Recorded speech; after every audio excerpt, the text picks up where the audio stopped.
24th of February 1991, coalition forces launched a massive ground assault against Iraqi army units occupying Kuwait. In less than 100 hours, a substantial portion of the fourth largest army in the world was destroyed, and Kuwait liberated. Waged for the most part in trackless desert, the Gulf War was dominated by high-tech weapons in the hands of a well-trained military. This program examines the weapons used during the campaign and the objectives of the war which determined how these weapons were used. It also chronicles the final battles that brought Desert Storm to its victorious conclusion.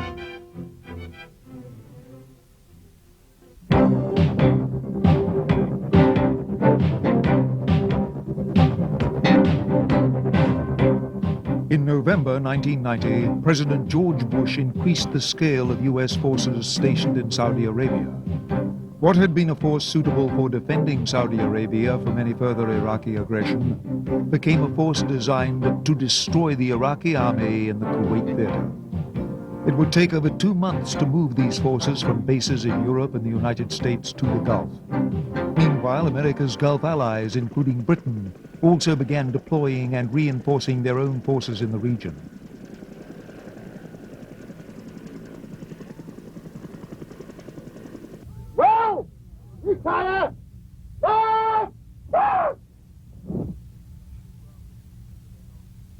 The initial ground units sent to the Gulf to deter further Iraqi aggression were centered on two main elements: the Army's 18th Airborne Corps and Marine Corps' Expeditionary Forces. The 18th Airborne Corps was configured to be light and easy to move, sacrificing firepower for transportability. It was based around 3 divisions: the 82nd Airborne, a paratrooper division, the 101st Air Assault, a helicopter-borne infantry division, and the 24th Mechanized, a heavy infantry division with a substantial armor force. United States Marine Corps divisions were also configured on the basis of strategic mobility. Even with the Allied coalition forces added, these initial American formations were believed to be insufficient to liberate Kuwait. President Bush's November decision led to the deployment of the Army's heavy maneuver forces to Saudi Arabia. The primary U.S. Army formation was the 7th Corps, normally based in Germany. The 7th Corps would bring with it 3 armored divisions, a mechanized infantry division, and substantial corps formations. These divisions were all heavy maneuver units, difficult to transport, but possessing substantially more combat power and tactical mobility than the forces already in the Gulf region. The unique difference between the American maneuver divisions and their Iraqi opponents was the helicopter. U.S. Army maneuver divisions were equipped with their own helicopter forces, including a substantial force of attack helicopters. Iraqi Army forces had no significant helicopter force. The principal British Army unit in the Gulf, the 1st Armored Division, was a heavy armor formation much like its American counterpart. The French Dargues force was also a mechanized formation, but smaller and more modestly equipped than either the U.S. or British Army divisions. The Arab forces of the coalition also contributed substantial armor support. Besides Saudi tank brigades, Egypt dispatched a mechanized and tank division, and Syria contributed a tank division. There were armored forces as well from Qatar and Kuwait.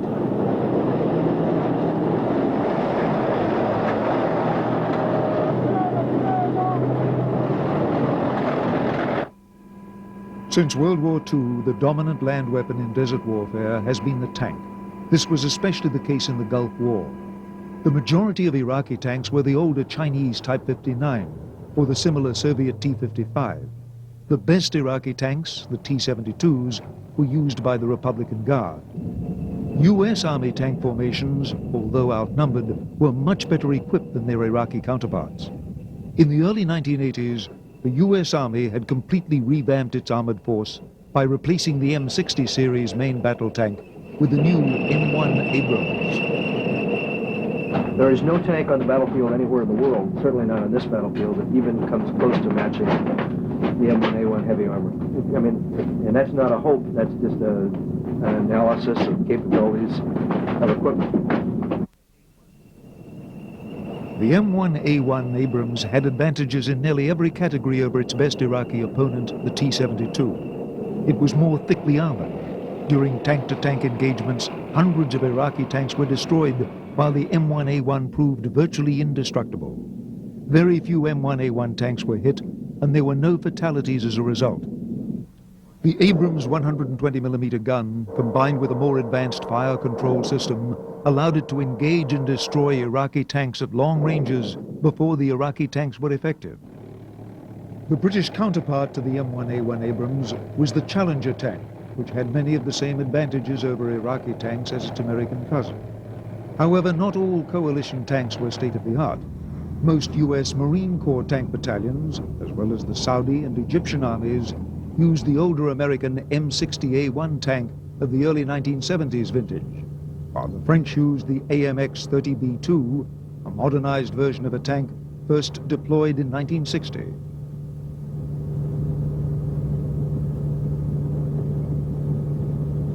The Syrians used the Soviet-built T-62 tank, much the same type of tank used by the Iraqis.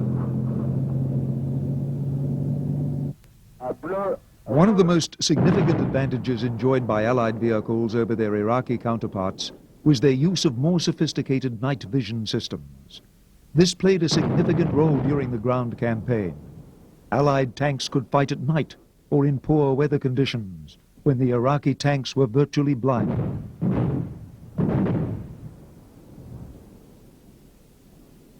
Obviously, we'd rather conduct defensive operations at night, taking advantage of our night vision devices, taking advantage of our ability to move undetected and get in behind enemy lines and disrupt their ability to conduct a defense. So we'd rather use the night to our advantage.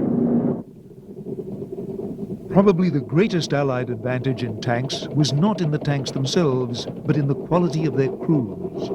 The Gulf War demonstrated that tank fighting demanded more than simply good equipment. The training and skill of the crews proved critical to the performance of tanks in combat.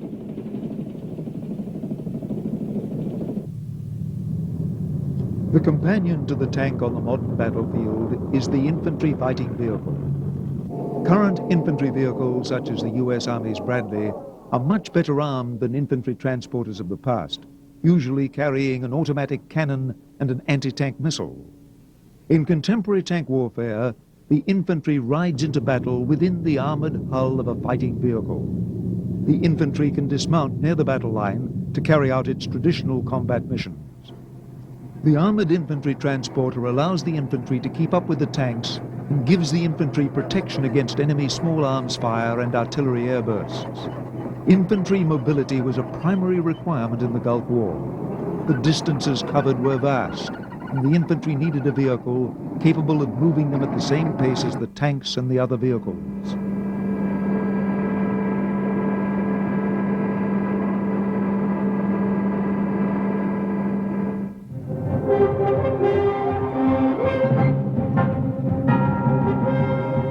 Although tanks set the tempo for modern land warfare, the artillery has been the killing arm on the battlefield since the First World War.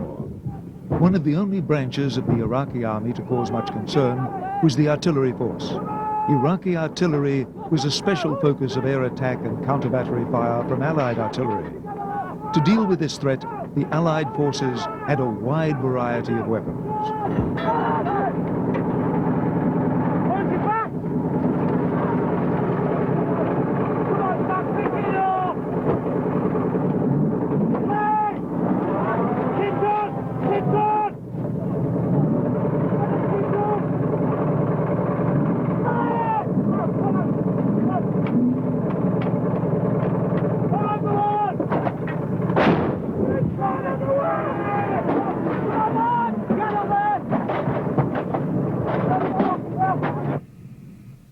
The M109 self-propelled 155mm howitzer was the primary weapon of coalition artillery units.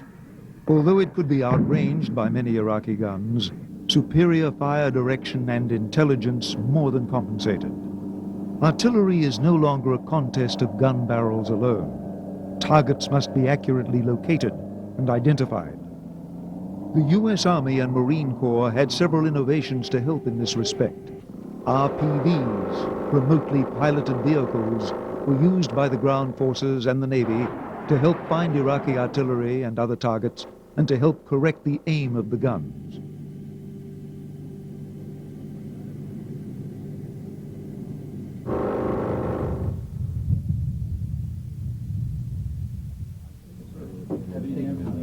New computerized command and control accentuated these intelligence advantages to the artillery. If an armed force, particularly a ground armed force in this case, is going to be effective, then the key to that effectiveness is being able to marshal all your combat power at the key time, at the key place. The way we collect the intelligence, analyze it, process it, and then make key decisions about enemy intentions at this site allows the division commander to do just that, to focus his combat power, and in the process of focusing it, overwhelm the enemy in front of him. New technology also increased the killing power of coalition ground forces. The MLRS, Multiple Launch Rocket System, was designed specifically to deal with enemy artillery concentrations and could reach further than any Iraqi gun.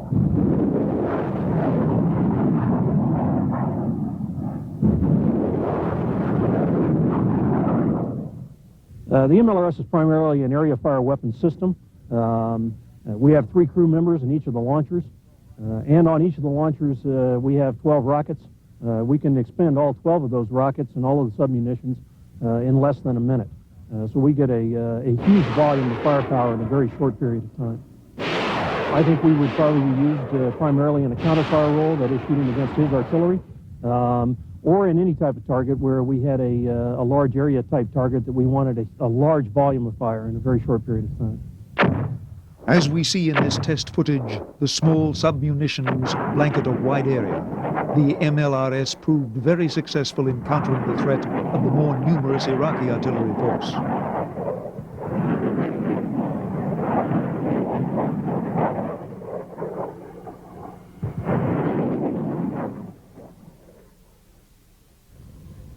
The Iraqi army did have the advantage of time to prepare for the coalition onslaught. The Iraqis could build up tank ditches, fire traps, and other barriers like those we see here. And to limit the mobility of the coalition maneuver divisions, mines could be laid along the frontier and in front of key Iraqi positions.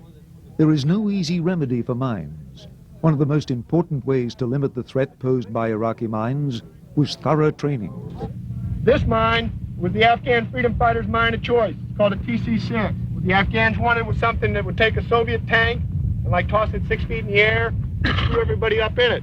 The Italians came out with this mine. Very effective. He's got about 100,000 of these. He's also got the E variant, which you can turn on, turn off like a garage door opener. Okay? He's also got an anti-handling device. This is starting to get in the state of the art.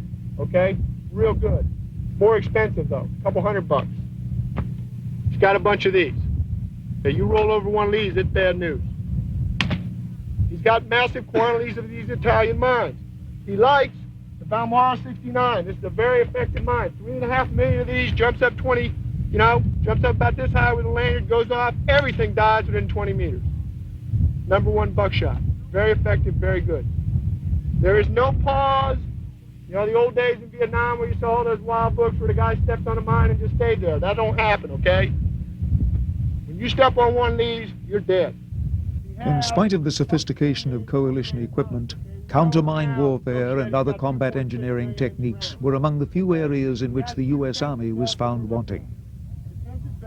Combat engineering has not been, in the offensive role, one of the West's priorities. Large reason for this was in the 1980s, we thought of ourselves as being on the defensive, that we would be defending against a Soviet thrust into Europe. And we didn't think it very important that we would be penetrating minefields. We thought it much more important that we learned how to put down our own minefields very quickly.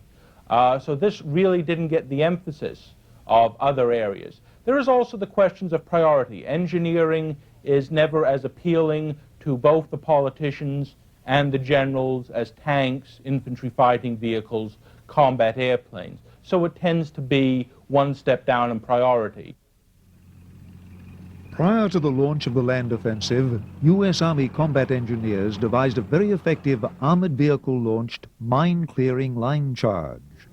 The mine-clearing line charge, or MCLIC for short, consists of a rocket which pulls a long rope containing 1,800 pounds of plastic explosives behind it. The rocket drags the line charge over the minefield, and it is detonated once it strikes the ground. The explosion destroys mines in an area wide enough for a tank to pass through safely.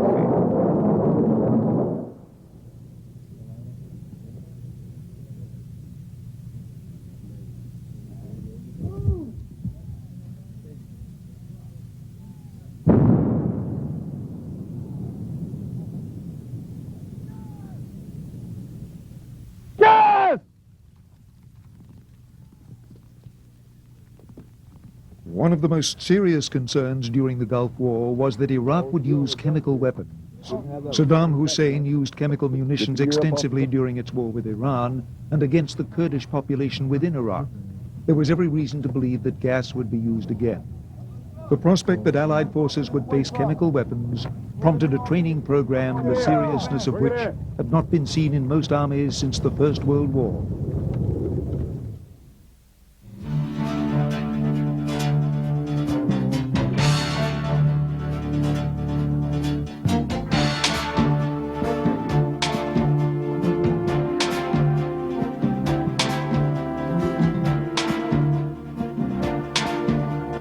As coalition forces began pounding Iraq on the 17th of January 1991, the Allied ground forces had little to do but train and anxiously wait for their turn. Sporadic artillery duels broke out along the Kuwaiti-Saudi border, but the Iraqi forces in Kuwait, subjected to a merciless pummeling from the air, remained inactive through the end of January.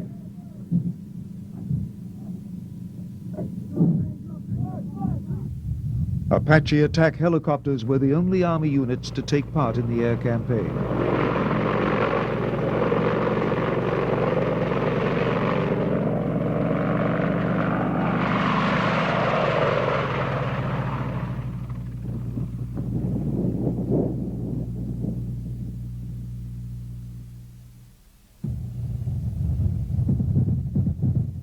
Suddenly, on Tuesday night, 29th of January, the Iraqi army in Kuwait began to stir.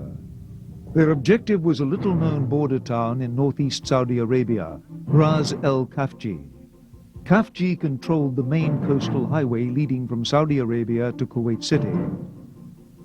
At 11 p.m. on Tuesday night, an attacking Iraqi tank column was spotted by U.S. Marines of the 3rd Regiment, 1st Division, emerging from the vicinity of the Al Wafra oil fields. The Marines called in artillery support and managed to stop the Iraqi attack.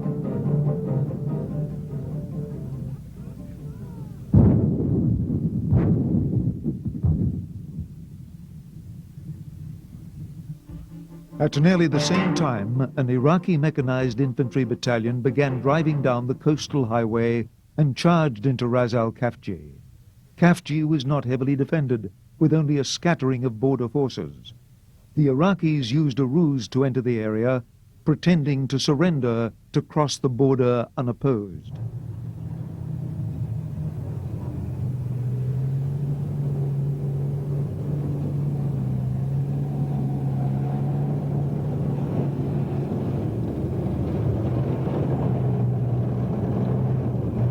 The Iraqis occupied the city with little opposition. The Saudi army and allied Qatari tank units began moving up into the area once the attack had been reported. The unopposed Iraqi drive into Khafji infuriated the Saudis, who insisted on retaking the city themselves. A 3rd Iraqi attack was also launched between Khafji and Wafra, but ran head-on into Saudi and Qatari armor. The Qatari AMX-30 tanks, with supporting anti-tank missile vehicles, shot up the Iraqi column and halted it at the border.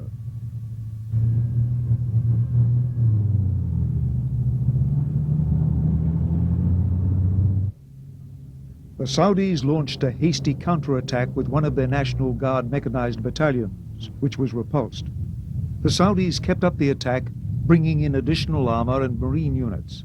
The Saudi attacks were supported by U.S. Marine artillery fire and air support.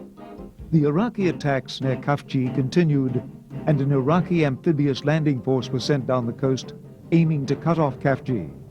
It was caught out in the open by U.S. and British naval aircraft and largely destroyed. The fighting for Khafji itself lasted for 36 hours.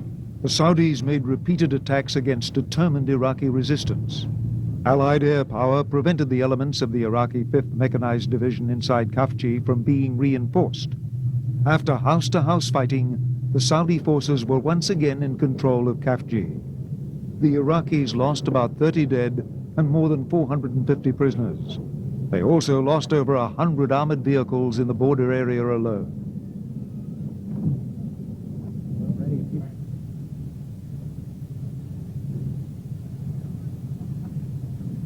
As the Allied forces began interrogating Iraqi prisoners, it soon became clear that Khafji had been intended as much more than a minor border skirmish. Saddam Hussein had planned the attack as a major offensive involving 3 of his best armored and mechanized divisions and about a quarter of his total tank strength in the Kuwait theater. The Allied bombing and artillery fire thoroughly disrupted his plans. Only 1 division managed to begin the attack on Khafji on time. The other 2 divisions began the attack 12 to 24 hours late. By that time, Allied strike aircraft were swarming over Kuwait, attacking anything that moved. Iraqi reinforcements intended for the Khafji battle were destroyed before they had a chance to move south. The battle at Khafji was an important turning point in the war. It clearly showed to coalition commanders that the Iraqis were incapable of conducting sustained operations in the face of Allied air superiority. It also clearly revealed that the average Iraqi infantryman, low on water and food and weary of the war, was unlikely to fight tenaciously. I think it was extremely critical, number one, for the confidence and for the morale of the Saudi forces. And in many respects, this was a Saudi victory with our support. The Iraqis, as you well know, are reputed to be the biggest and the best military in the Middle East. But this Saudi success has proven that they may no longer be the best, and many more defeats like this for the Iraqis, and they certainly will no longer be the biggest either. The importance of Khafji was not widely recognized at the time, but the performance of the Iraqi army made the coalition commanders confident that a ground offensive would go much more smoothly than they had originally anticipated.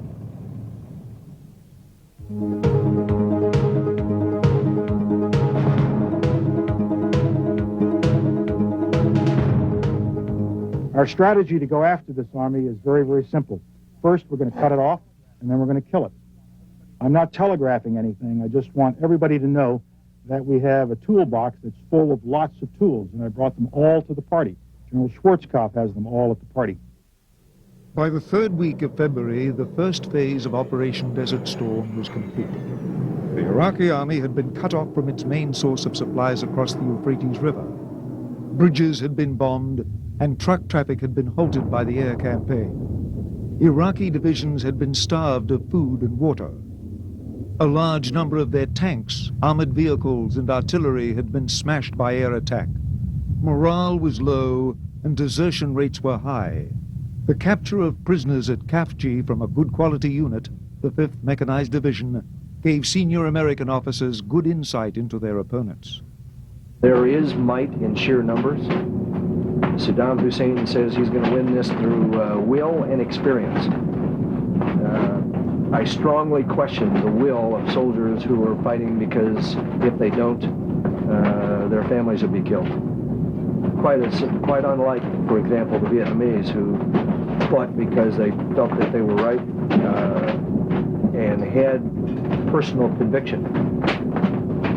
They underwent the hardships and fought despite them because they believed in what it was they were doing. I think all of us have reason to question whether or not the Iraqis really believe in what they're fighting for right now. Not that they don't believe in their nation. And those of them that believe they're defending their nation will fight hard. but the Iraqis are also smart soldiers. Educational level in the Iraqi army is pretty high, and I think most of them recognize the fact that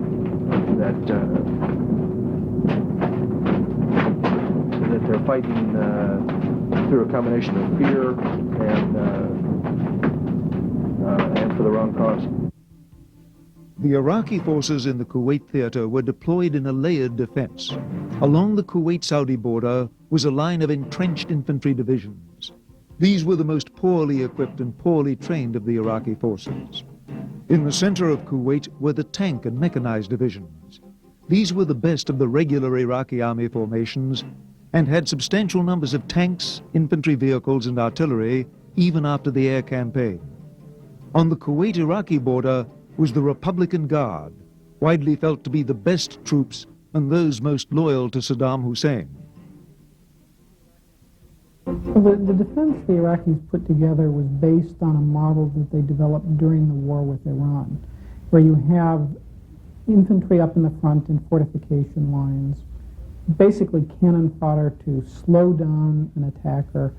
You then exploit that by counterattacking with your armored divisions, mechanized divisions in the immediate rear area.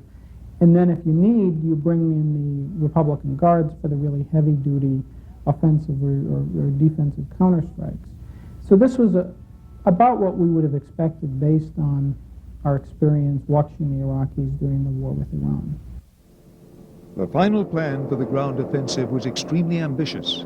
Instead of a frontal assault directly into Kuwait, coalition forces used the indirect approach and exploited their own mobility advantages to strike where Iraqi defenses were weakest.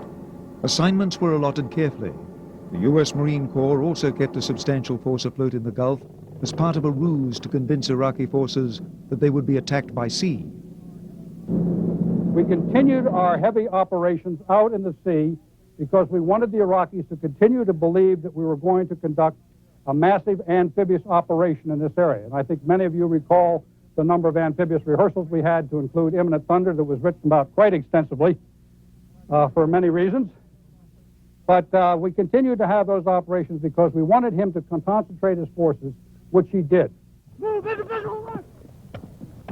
The 1st Marine Expeditionary Force, including the 1st and 2nd Marine Divisions, were given the task of pushing straight through Iraqi defenses and on to Kuwait City. The Marine Divisions fell between the Army's light airborne divisions and the heavy maneuver divisions in firepower and tactical mobility. In addition to their infantry battalions, the Marine Divisions each have 3 armored battalions: a tank battalion as its shock force, an amphibious assault battalion for mechanized transport of Marine units, and a light armored vehicle battalion for scouting and security. Compared to the Marines' 3 battalions, the Army's heavy maneuver divisions have 10 or 11 battalions, a mixture of M1 Abrams tank battalions and M2 Bradley mechanized infantry battalions. Due to the differences in the Army and Marine divisions, General Schwarzkopf decided to deploy the Marines in the drive for Kuwait City, while the Army's more mobile divisions were assigned to the flanking attack. I think this is probably one of the most important parts of the entire briefing I could talk about. As you know, very early on, we took out the Iraqi Air Force. We knew that he had very, very limited reconnaissance means, and therefore when we took out his Air Force, for all intents and purposes, we took out his ability to see what we were doing down here in Saudi Arabia. Once we had taken out his eyes, we did what could best be described as the Hail Mary play in football. I think you recall when the quarterback is desperate for a touchdown at the very end, what he does is he steps up behind the center, and all of a sudden every single one of his receivers goes way out to one flank, and they all run down the field as fast as they possibly can and into the end zone, and he lobs the ball. In essence, that's what we did. When we knew that he couldn't see us anymore, we did a massive movement of troops all the way out to the west, to the extreme west, because at that time we knew that he was still fixed in this area with the vast majority of his forces, and once the air campaign started, he would be incapable of moving out to counter this move, even if he knew we made it. The Marine drive was supported by the coalition Arab forces, including Egyptian, Syrian, and Saudi units in western Kuwait, and a Saudi and Kuwaiti task force along the coast. Prior to the ground assault, the Army's maneuver divisions pulled up stakes at their bases in northern Saudi Arabia and began their trek to start points at the border. The Army attack began with a feint by the 1st Cavalry Division to divert Iraqi attention from the main blow further west.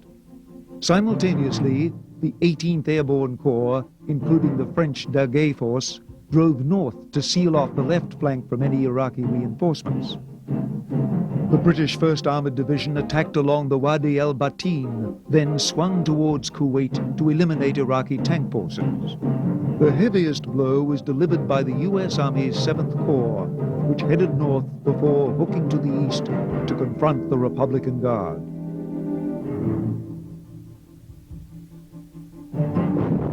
G-Day, Sunday the 24th of February, was preceded by an intense artillery barrage against Iraqi positions.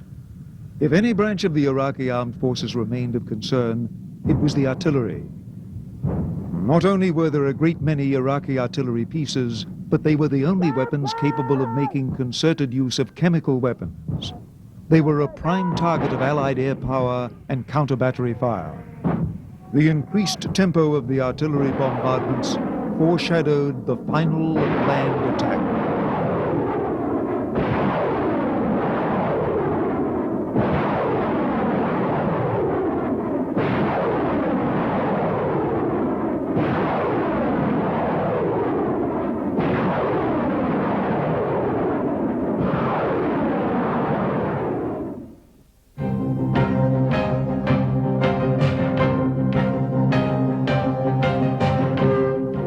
At 4 o'clock in the morning, the Marines, the 1st Marine Division and the 2nd Marine Division, launched attacks through the barrier system. They were accompanied by the the Tiger Brigade, U.S. Army Tiger Brigade of the 2nd Armored Division. At the same time, over here, 2 Saudi task forces also launched a penetration through this barrier. But while they were doing that, at 4 o'clock in the morning over here, the 6th French Armored Division, accompanied by a brigade of the 82nd Airborne, also launched an overland attack to their objective up in this area, Al Salman Airfield. And we were held up a little bit by the weather, but by 8 o'clock in the morning, the 101st Airborne Air Assault launched an air assault deep in the enemy's territory to establish a forward operating base in this location right here. U.S. Marine forces began to penetrate the first layers of Iraqi defensive positions and minefields before the main attack, G-Day, Sunday, 24th of February, infiltrating through the first set of barriers and minefields under the cover of darkness.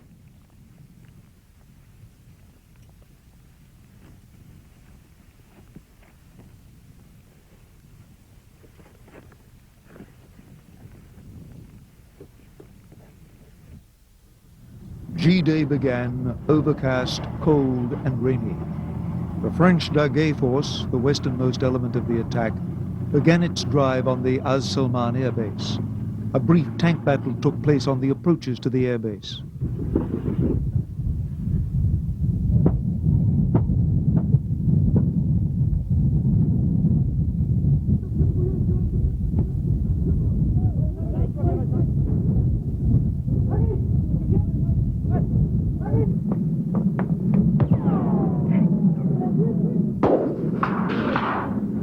After overrunning Az Salman Air Base, the Daguet Force headed north to the Euphrates River to seal the Iraqi troops in the Kuwait theater. The door would soon be shut, preventing Iraqi reinforcements from arriving and preventing the escape of Iraqi forces westward.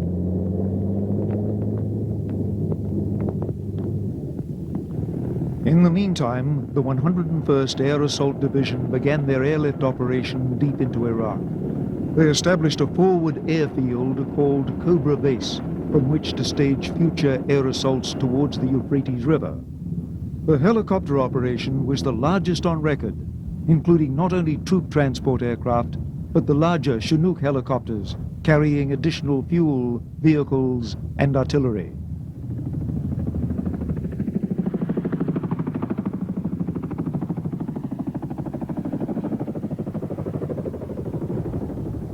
Hours later, the 101st cleared out bunkers in the Cobra Base area and brought other Iraqi forces under artillery fire. One man is command with. Come on.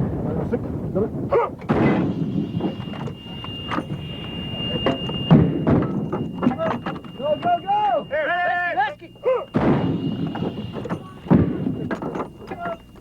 Ready!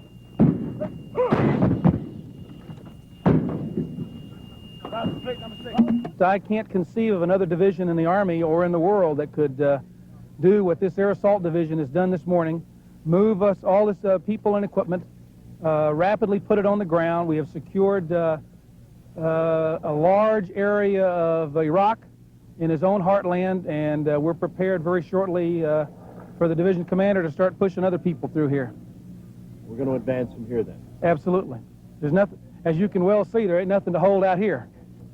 So this is a way station for future operations, and that's what we'll do. Operating out of Cobra Base, Apache attack helicopters swarmed forward, attacking Iraqi tank formations with their precision-guided Hellfire missiles.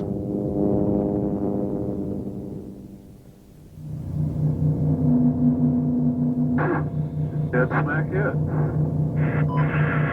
Roger, good hit. It sounded like a fuck. Oh, we got it! Oh, that blew the hell out of it!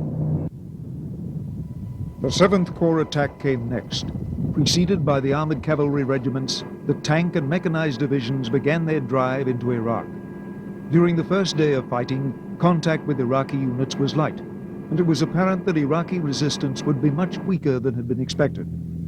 Later that day, the British 1st Armored Division swung back eastward to engage Iraqi armored divisions near the Kuwait border.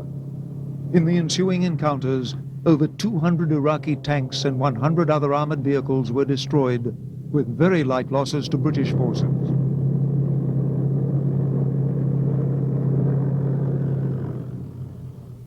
I expected them to fight harder than they did, and we were prepared for that. And as we were talking earlier, if they had stayed in every single bunker and fought out of every bunker, the result would have been the same. They still would have been lost. Our casualties would have been higher, so thank God that didn't happen. My view is that their heart just wasn't in it. POWs have said this. Deserters told us this early on.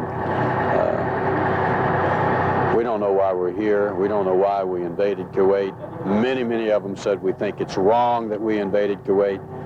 So with that kind of psychology, and with a force like we had coming down on them, where it was certain that they were going to die, doesn't lend itself to a force having a really tough desire to hang in there and to defend. After weeks of aerial bombardment, only a few Iraqi units still had the stomach for a fight. The Iraqi 5th Mechanized Division, which had fought at Khafji, tried to resist the Marine attack. Some did fight. We had quite a counterattack yesterday morning, and a good bit of it around my CP. The 5th Mech Division counterattacked. We did a couple things, I think, that disrupted it. We learned where they were assembling and fired artillery right at their assembly points, which flushed them out of the oil fields. And one thing we were surprised that they were operating in those oil fields with the hot fires. And that's really where they came at us. The largest tank battles took place on the 26th and 27th of February when the 7th Corps encountered Republican Guard divisions. Few visual records of these battles exist, as they took place in poor weather or at night. The battles were extremely one-sided. The U.S. Abrams tanks were able to stand off at long range, destroying Iraqi tanks before the Iraqi tanks were capable of hitting them. 7 Abrams tanks were hit by Iraqi T-72 tanks, but none of the Iraqi rounds could get through the Abrams' tough armor. One of the most savage battles pitted a troop from the 2nd Armored Cavalry Regiment in a night-long engagement against retreating elements of 2 Republican Guard divisions. By morning, the Iraqi force had been completely defeated. The Republican Guard divisions were defeated nearly as quickly as the regular Army divisions.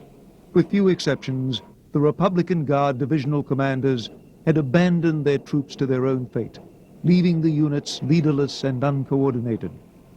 Some of the most intense fighting in Kuwait came in the approaches to Kuwait City Airport. A tank battle broke out between Marine tanks and Iraqi armored units. The battle was as one-sided as the Army's tank battles, as is evident from this wreckage of the Iraqi tanks on the battlefield.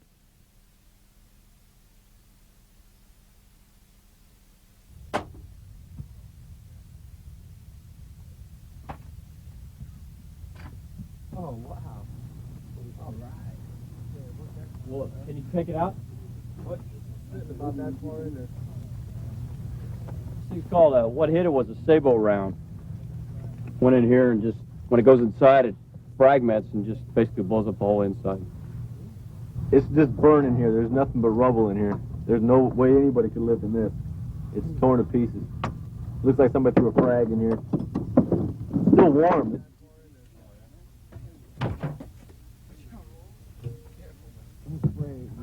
Little pieces all over. The two Marine divisions destroyed or captured 14 Iraqi divisions in their drive towards Kuwait City. Allied casualties were remarkably light through most of the fighting. The honor of taking the city was given to Kuwaiti and Saudi army units.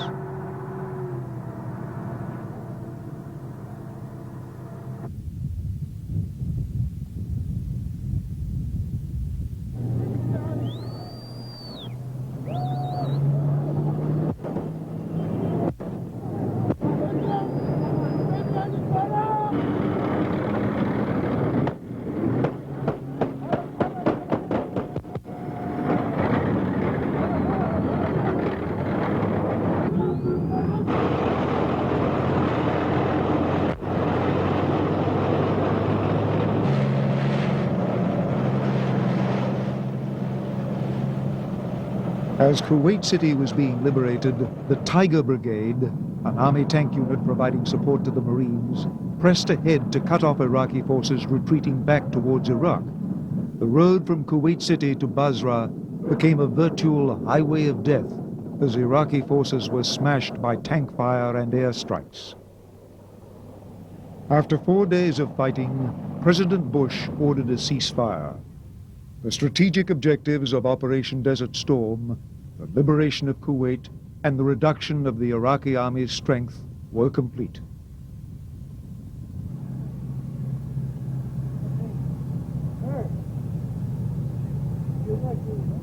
And as president, I can report to the nation, aggression is defeated, the war is over. Without a doubt, air power played an important role in the conflict, but air power by itself was not enough.